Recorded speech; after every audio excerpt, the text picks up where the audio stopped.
জানি না এই দেশের ইন্ডিপেন্ডেন্স কতটুকু আছে আমি জানি না, because Yunus government has sold this country to the United states of America. তো আমরা খুব ভয়াবহ অবস্থায় আছি, বিকজ জনগণ যখন কম্পেয়ার করবে যে শেখ হাসিনার সময় আমরা তো, সে চোর হোক, সে লুটেরা হোক, সে ফ্যাসিস্ট হোক, কিন্তু জনগণের কোনো অসুবিধা হয় নাই, in the sense that electricity পাচ্ছিল, খাওয়া পাচ্ছিল, ওনার যে 16-17টা যে স্কিমস গুলি ছিল ওইসব স্কিমস গুলি চলছিল। তো আমি, দেখেন না, জনগণ তো এত পেশেন্স নাই জনগণের। যে প্রশ্ন ছিল যে ডিপ স্টেট অথবা যুক্তরাষ্ট্রের প্রতিনিধি হয়ে তিনি পররাষ্ট্র মন্ত্রণালয়ের দায়িত্ব পেয়েছেন, আপনার এক ধরনের চাপ ছিল, এর বাইরে যাওয়ার কোনো সুযোগ ছিল? আবার যদি তাই হয়, আপনি যদি বলছেন যে যুক্তরাষ্ট্রের বাইরে বের হতে পারবে না বাংলাদেশ বা বর্তমান বিএনপি সরকার, যদি তাই হয়, আমরা তো এও জানি যে ভারতের সাথে একটা সম্পর্ক উন্নয়নের ওপেন একটা চেষ্টা চলছে, ভারতও আস্থা রাখার চেষ্টা চালাচ্ছে। সেই জায়গা থেকে আসলে আন্তর্জাতিক সমীকরণটা কি হতে পারে ভূ রাজনীতিকে কেন্দ্র করে? দেখেন এই মুহূর্তে তো আহ, মোদির সাথে আর ট্রাম্পের সাথে ওরকম একটি ফ্রেন্ডশিপ নাই, এটা একটু নিচের দিকে চলে গেছে বিকজ অফ মোদি's ফেলিওর। তো আমার কথা হচ্ছে যে তারিক সাহেবের জন্য দিনকাল খুব একটি ভালো না, ওনাকে ওনাকে ক্যাবিনেট চেঞ্জ করতে হবে।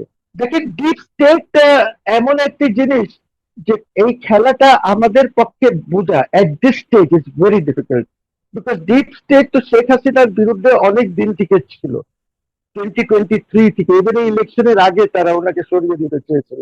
তো ডিপ স্টেটের খেলা তো বিভিন্ন স্টাইলে হয়, বিভিন্ন এজেন্টসরা থাকে, ওই এজেন্টসরা বাংলাদেশে ভিজিট করে, এর আগেও এসেছে।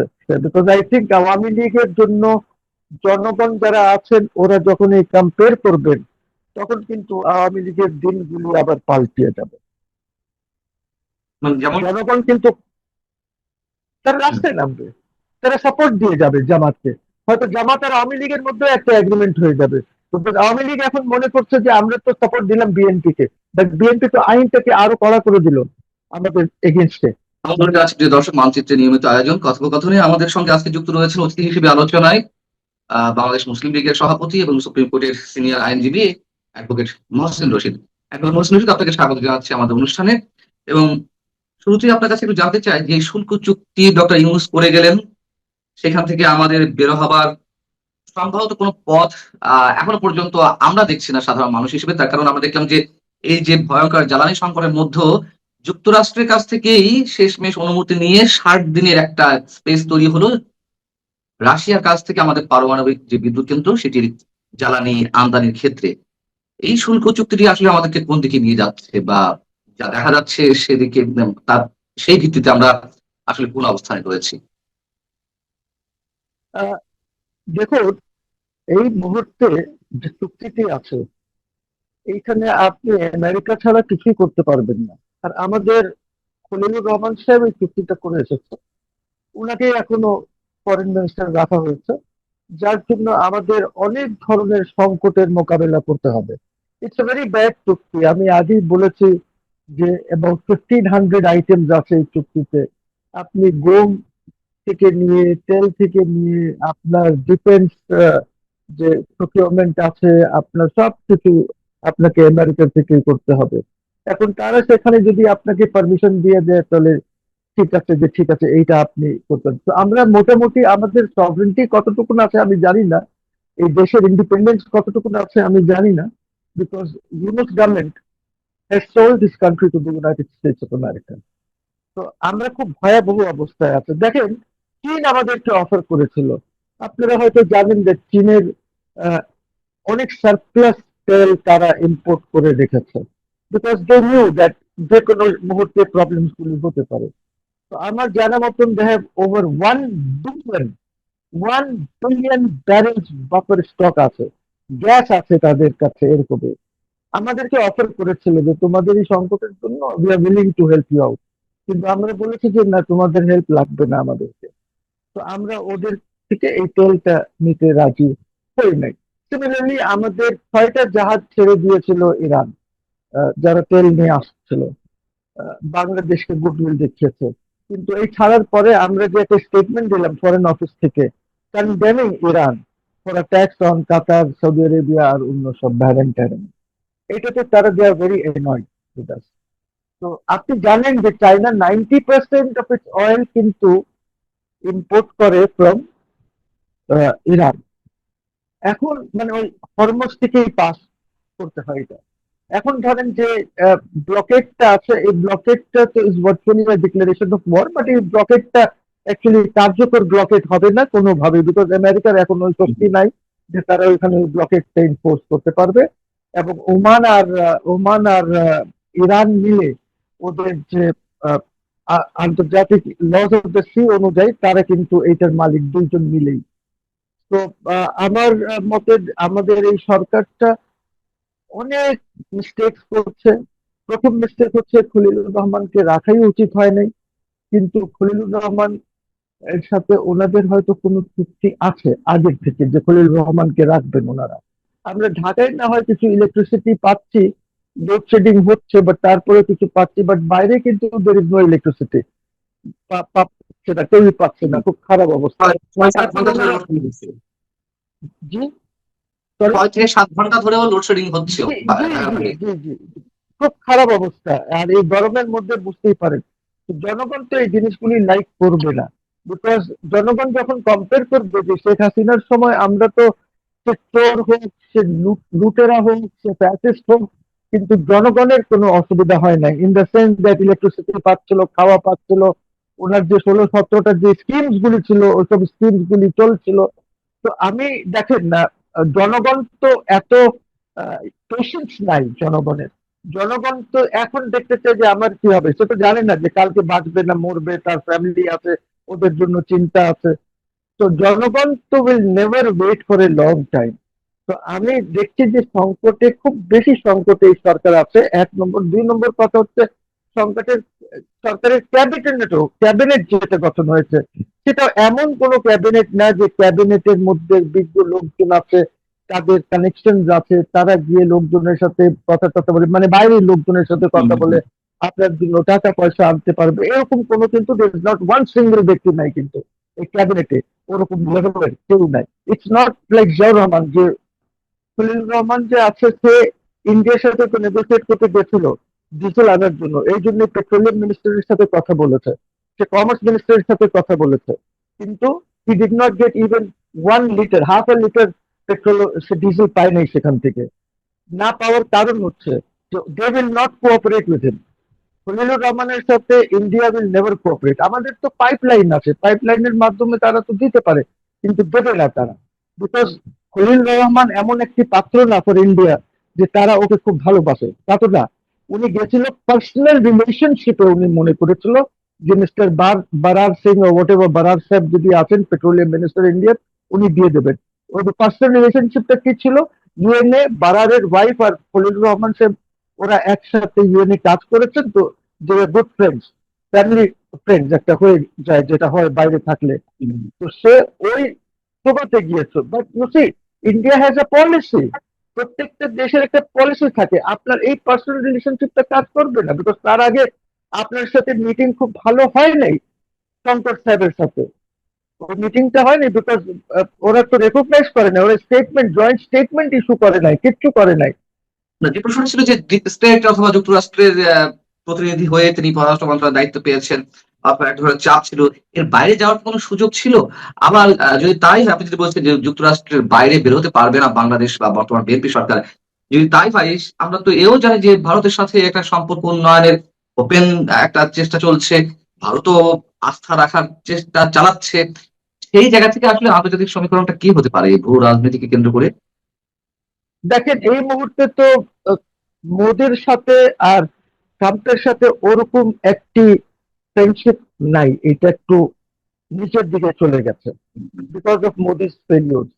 তো আমার কথা হচ্ছে যে তারিক সাহেবের জন্য দিনকাল খুব একটি ভালো না, ওনাকে ওনাকে ক্যাবিনেট চেঞ্জ করতে হবে, অথবা ওদেরকে ইউজ করুক, একটা থার্ড পার্টিকে দিয়ে তারা, আমাকে তো আমার কাজ চালাতে হবে। You can use anybody in this world যে ওইখানে ইমপ্রেস করতে পারবে। আমি তো নামও বলে দিলাম, আলতাফ সাহেবের নাম বললাম, একটা পাকিস্তানির নাম বললাম। আপনি বলছেন যে জনগণ ভালোভাবে নিচ্ছে না অথবা জনগণ ক্ষুব্ধ হয়ে উঠতে পারে। আহ, আমি এর সাথে যদি একটু রিলেট করতে চাই, এই জ্বালানি সংকটকে কেন্দ্র করে কি জামাত এনসিপি জোট তারা ভিন্ন কোনো কিছু চিন্তা ভাবনা করছে? জুলাই সনদকে সামনে রেখে তারা যে আন্দোলনের কর্মসূচি ঘোষণা করলো, ২রা মে পর্যন্ত তারা রাজপথে থাকবে, নানান ধরনের গণমিছিল দেশের বিভিন্ন স্থানে। এর মধ্য দিয়ে সরকারের বিরুদ্ধে গভীর কোনো একটা ষড়যন্ত্রের গন্ধ কেউ পাচ্ছেন না। আপনার কি মনে হয় তেমন কিছু আছে এই মুহূর্তে ডিপ স্টেটের হয়ে অন্য কোনো খেলা চলছে কিনা? দেখেন, ডিপ স্টেট এমন একটি জিনিস যে এই খেলাটা আমাদের পক্ষে বোঝা at this stage is very difficult, because deep state তো শেখ হাসিনার বিরুদ্ধে অনেক দিন থেকে ছিল, 2023 থেকে, এবারে ইলেকশনের আগে তারা ওনাকে সরিয়ে দিতে চেয়েছিল। তো ডিপ স্টেটের খেলা তো বিভিন্ন স্টাইলে হয়, বিভিন্ন এজেন্টসরা থাকে, ওই এজেন্টসরা বাংলাদেশে ভিজিট করে, এর আগেও এসেছে বাংলাদেশে। এখন আপনি যে নর্থ ইস্টে এটা পড়ছেন না, যে যেগুলো বের হচ্ছে নর্থ ইস্ট জি, থেকে, জি। ওখানে তো অনেকের নাম আসছে তো, ওই যারা আমেরিকান ইয়ে হয়ে এখানে কখন নাম সহ আসতেছে, and that's a fact because এইগুলি তো ছিল তখন যারা ডিস্টেবল করতে চেয়েছিল দেশটাকে। But you see Panna, point যেটা হচ্ছে যে জামাত হোক, ডিপ স্টেট হোক, যেই হোক না কেন, জনগণ আপনার এই নিয়ে ওরা এত পেশেন্স নাই, সবর করতে পারবে না। জনগণের সবরের একটা লিমিট আছে, বিকজ এই জিনিসগুলি তো আপনার প্রত্যেকটা জিনিসের দাম বাড়বে, ফার্টিলাইজার না থাকলে কি অবস্থা হবে আপনি বলেন, কিভাবে তারা আমাদের এগ্রিকালচার কিভাবে চলবে আপনার, আমাদের এখন যেরকম আপনি ইউরেনিয়ামের যেটা দেখলেন রূপপুরে, এটা যদি করতে পারে তারা, অলরেডি তারা বোধহয় ইম্পোর্টের একটা পারমিশন দিয়েছে সরকার, তাহলে এইটা যদি চালাতে পারে তো কিছু আমাদের সংকটটা কমবে। আপনি জানেন 9 লক্ষ টাকা, আপনি যে একটা পত্রিকা এসেছে 9 লক্ষ প্লাস আপনার বাজেট জি। হবে, আপনি কিভাবে মিট করবেন? At the end of the day আপনি সব অ্যানুয়াল ডেভেলপমেন্ট প্রোগ্রাম যেগুলি বলবেন সব আপনাকে কাট করতে হবে, সব প্রোগ্রাম গুলি কাট করতে হবে, আপনি পারবেন না মিট করতে, বিকজ ইন্টারনাল রেভিনিউ জেনারেশন হবে না। নাম্বার ওয়ান, ইনকাম ট্যাক্স আপনার is a very small portion, আপনার মেন ইন্টারনাল রেভিনিউ আসে আপনার ফ্রম ডিউটিজ এন্ড ট্যাক্সেস। আপনার মিল কলকারখানা যদি বন্ধ হয়ে যায় ফর ল্যাক অফ জি। Gas, for lack of power, তাহলে আপনি ইম্পোর্টও কমে যাবে, ইম্পোর্ট করলে আপনি ডিউটিস পাবেন না, ভ্যাট পাবেন না, যেটা 80 না 85% অফ দি রেভিনিউ জেনারেশন। আপনি কিভাবে ব্যাংক থেকে লোন করতে নিবেন? আপনার ব্যাংক তো সব খালি হয়ে গেছে। এই ক্ষুব্ধ মানুষকে তারা কাজে লাগাতে পারে এমন আশঙ্কা কতদূর আছে? অথবা আমি যদি পাল্টা প্রশ্ন করি, জনগণ কতবার তাদের কথায় নামবে? আহ, আপনি কোন জনগণের কথা বলছেন? জনগণ তো শেখ হাসিনার বিরুদ্ধে নামে নাই তো, শেখ হাসিনার বিরুদ্ধে তো শহর ভিত্তিক ছিল, শহর ভিত্তিক। আপনার ম্যাক্সিমাম জনগণ তো বাইরে থাকে, ওরা নামবে কি না অন্য, কিন্তু শহরে তো নেমে যাবে, শহরে জনগণ নেমে যাবে। আমি বলছি যে এই সম্ভাবনাও আছে যে এনসিপি জামাত থেকে আলাদা হয়ে যেতে পারে, আচ্ছা। এই সম্ভাবনা বাহ! আছে। কিন্তু একটা লিডারশিপ তো প্রয়োজন। যেমন এনসিপি যারা এখন নেতৃত্বে আছে, সাবেক ছাত্র সমন্বয়ক যারা ছিলেন, তাদের আহ্বানে নেমেছিল রাজপথে আওয়ামী লীগ বিরোধী একটা মনোভাব নিয়ে। কিন্তু তারা তো প্রতারিত হয়েছে। এখন তো এই বিরোধী দল বলতে এনসিপি এবং জামাতে ইসলামী রয়েছে। মানে আমরা যদি আইনগত ভাষার দিক থেকে ধরি, তো তাদের ডাকে কি আর মানুষ নামবে? আমি জানি না, বাট শফিকুর রহমানের যে পারফরমেন্স জনগণ দেখছে পার্লামেন্টে, আর শফিকুর রহমান সাহেবের যে বিবৃতি দিচ্ছে, হ্যাঁ, ওদের নেতৃত্বে নামতে পারে, অসম্ভব কিছু না। He is performing very well in জাতীয় সংসদ as oppose to the prime minister. Prime minister তো অনেক সময় অনেক মিস্টেক্স করছেন, তো নামতে পারে, অসম্ভব কিছু না, অসম্ভব কিছু না। কিন্তু এই মুহূর্তে বোধহয় জনগণ আর লিডারশিপ হয়তো জামাত দেবে, আর এই লিডারশিপের মাধ্যমে হয়তো আওয়ামী লীগের রাস্তায় নেমে যেতে পারে, যে কোনো নামে নামতে পারে, যে কোনো নামে নামতে পারে। তারা তো জানেন আওয়ামী লীগ তো is very good in creating বিভিন্ন নাম, বিভিন্ন সংগঠনের নামকরণ করে তারা এসে যেতে পারে রাস্তায়, বিকজ আই থিঙ্ক আওয়ামী লীগের জন্য জনগণ যারা আছেন ওরা যখন এই কম্পেয়ার করবেন, তখন কিন্তু আওয়ামী লীগের দিনগুলি আবার পাল্টিয়ে যাবে। মানে যেমন জনগণ কিন্তু তারা রাস্তায় নামবে, তারা সাপোর্ট দিয়ে যাবে জামাতকে, হয়তো জামাত আর আওয়ামী লীগের মধ্যে একটা এগ্রিমেন্ট হয়ে যাবে। আওয়ামী লীগ এখন মনে করছে যে আমরা তো সাপোর্ট দিলাম বিএনপি কে, বাট বিএনপি তো আইনটাকে আরো কড়া করে দিল, আমাদের এগেনস্টে। তো এই জন্য আমি বলছি দ্যাট আওয়ামী লীগ জামাতের সাথে আন্ডারগ্রাউন্ড আন্ডারস্ট্যান্ডিং এ নামতে পারেন, সাপোর্ট দিতে পারেন যদি মুভমেন্ট হয়। অনেক অনেক Because ধন্যবাদ। জামাতের তো আরেকটা প্রবলেম আছে। জামাত তো বলছে আমাদের পাওয়ারে আসার কথা ছিল, ইঞ্জিনিয়ারিং করে আমাদেরকে পজিশনে দেওয়া হয়েছে। তো দ্যাট যেহেতু যে গিভস কোনো এ দল গুড পরাজয় অপরচুনিটি টু আওয়ামী লীগ। কি? পরাজিত যে কোনো দলই তো সবসময় সেটি দাবি করে। এখন সেই ধারাবাহিকতা জামাতও করছে।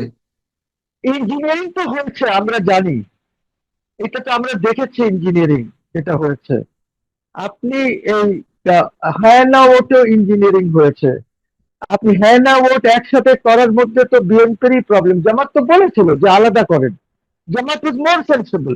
আপনি কেন করতে গেলেন এটা? একসাথে করতে কে বলেছিল? জামাত ইজ মোর সেন্সিবল, আলাদা না, হতো তারা তো সেটা আগে চাইছিল, জামাত তো গণভোটটি আগে চাইছিল, কিন্তু বিএনপি গণভোটটি আগে আগে চায়নি, পরে বাধ্য হয়ে একসাথে করতে বলেছে। একসাথে। These are the mistakes BNP যেটা করেছে। আগে করে ফেলতো, তারপরে হয়তো সিচুয়েশন ভিন্ন হতো। কিন্তু ওখানে তো আবার অন্য কোনো ডিজাইন ছিল যে গণভোট হলে সেই গণভোটের অধীনে সংবিধান সমস্যা পরিষদ হবে। সেই সংবিধান সমস্যা পরিষদ আরো 6 মাস 1 বছর কন্টিনিউ করবে, এবং সেটি কন্টিনিউ করলে ডক্টর ইউনূসের শাসন আবার প্রলম্বিত হওয়ার একটা আশঙ্কা ছিল। এইসব জায়গা থেকে তো বিএনপি ওটা মানেনি, তাই না? তো নিশ্চয়ই বিএনপি এখানে ভুল কিছু আহ, সিদ্ধান্ত নেয়নি। আমি ব্যক্তিগতভাবে মনে করি যে এটা যে ভুল সিদ্ধান্ত। যদি গণভোট মেনেই থাকে, গণভোট তো মানাই উচিত হয় নাই, যদি মেনে থাকে তো জামাত ওয়াজ রাইট এই দুইটা আলাদা করা।